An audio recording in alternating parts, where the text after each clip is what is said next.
শুনবে, তোমরা শুনবে, আপনারা শুনবেন। সবাই একটু চুপ করে দেখান তো, একদম চুপ হয়ে যাবে, কথা বলবো না নিজেদের মধ্যে। রাহুল দা বলছেন আমাকে চুপ করে দেখায় ভারতীয় জনতা পার্টির কার্যকর্তারা।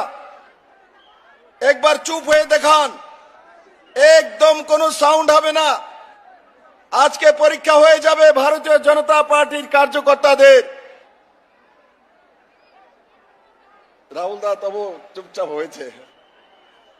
ধন্যবাদ আপনাদেরকে। একবার আমার সঙ্গে মুষ্টি বন্ধ করে হাত তুলুন তো, হাত তুলুন চারিদিকে, বলুন জয় জয় শ্রীরাম, জয় জয় শ্রীরাম, জয় জয় শ্রীরাম। এবার নিচে করো বন্ধুরা।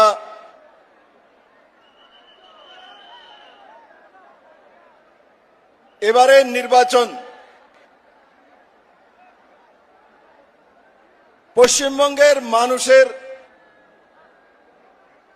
মুক্তির নির্বাচন।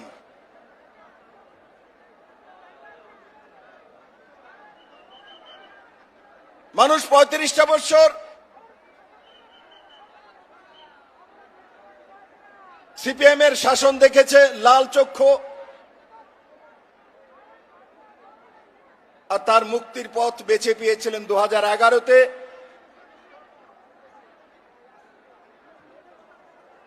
মমতা বন্দ্যোপাধ্যায় মা মাটির মানুষ বলে মুখ্যমন্ত্রী হলেন, কিন্তু তার পরিবর্তে পশ্চিমবঙ্গের মানুষকে উনি কি উপহার দিলেন? আমাদের এই সুন্দর পশ্চিমবঙ্গ, যার কাছে হুগলি নদী আছে, হাওড়া ব্রিজ আছে, যার কাছে দার্জিলিং এর মতো সুন্দর হিল স্টেশন রয়েছে, চা বাগান রয়েছে, দুর্গাপুর স্টিল প্লান্ট রয়েছে, হিন্দ মোটর রয়েছে, রানীরগঞ্জের কয়লার কারখানা রয়েছে, কলকাতা ইউনিভার্সিটি রয়েছে, খড়গপুর ইউনিভার্সিটি রয়েছে, প্রেসিডেন্সি কলেজ রয়েছে,